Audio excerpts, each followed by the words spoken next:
Olá, tudo bem? Para essa questão, o enunciado dela, que fala assim, uma pessoa gira um corpo sobre uma superfície, tá absurdamente incompleto, tá? Então, a gente tem que entender que são duas possibilidades, eu vou mostrar as duas aqui para você, tá?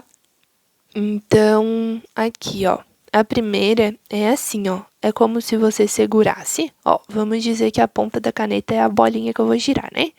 É como se eu pegasse ela, segurasse aqui em cima e fizesse assim, ó, girando, pra lá e pra cá, girando, tá? Fazendo um círculo sobre a superfície. Eu não vou fazer pra não riscar a folha, né? Mas é como se fosse assim, ó, tá? Essa situação aqui. O que vai acontecer? Eu vou ter esse fio aqui, né, que ele vai ter uma tração, obviamente. E aqui ele vai ter a força-peso. Aí apenas a força-peso e a força de tração vão atuar, porque não vou ter mais nenhuma força, né? Tem o peso, que é a atração gravitacional, e tem a atração, que é a força na corda. Então, ó, a única coisa que a gente pode fazer aqui é decompor a força de tração, né? Para deixar ela no mesmo plano da força-peso, que é horizontal e vertical. Então, eu decomponho ela aqui em componente vertical e em componente horizontal. Aí você pode me perguntar, tá, mas por que a força centrípeta não está aparecendo aí, né? Porque a força centrípeta, ela não é uma força independente, não é tipo a força de tração, a força-peso que existe por si só. A força centrípeta, ela é uma força resultante, ó. Força centrípeta é resultante. Por quê? Porque ela precisa que outras forças que estejam atuando ali no sistema sejam atuantes, né? Sejam interpretadas como sendo ela. Então, eu preciso de uma componente que esteja sempre apontando para o centro e seja de direção radial, né? Então, que ela sempre esteja daqui da superfície da extremidade até o centro, da extremidade até o centro, da extremidade até o centro.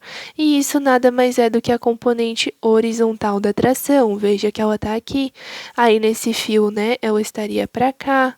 Entende? Ela sempre está apontando para o centro.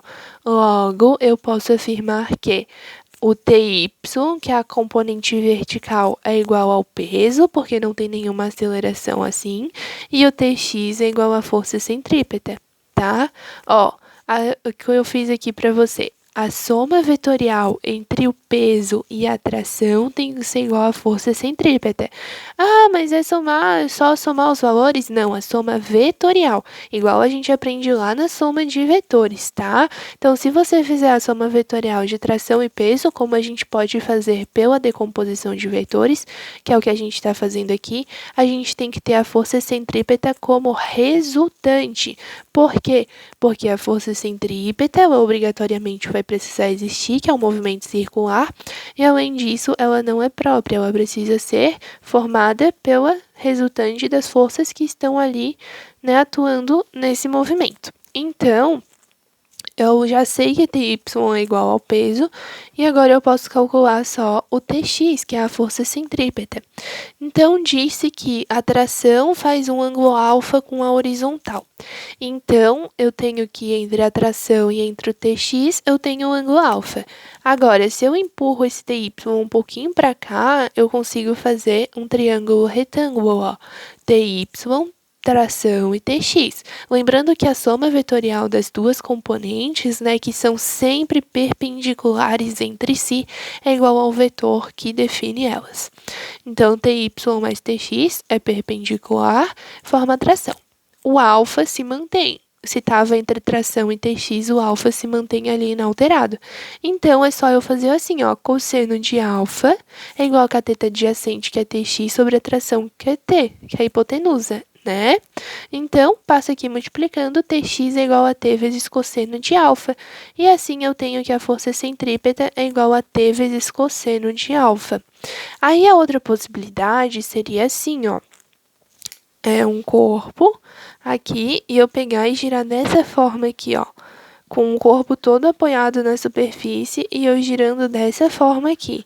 tá? No caso, o peso, ele estaria lá para baixo, né? O peso estaria apontando lá para baixo, como se estivesse entrando na folha. Então, por isso que eu botei o peso aqui. O peso não vai influenciar. Logo, a única força que eu vou ter aqui é a força de tração. A única força que eu vou ter nesse plano aqui que eu tô girando para atuar de força centrípeta seria a força de tração. Logo, assim, dessa forma, a força de tração é igual à força centrípeta, mas isso porque, né, não está inclinado, tá totalmente sobre, assim, a superfície, e o peso também está em plano distinto, né, tá num plano perpendicular, então ele acaba não influenciando. Então é interessante você ver qual é a situação e daí aplica a resposta.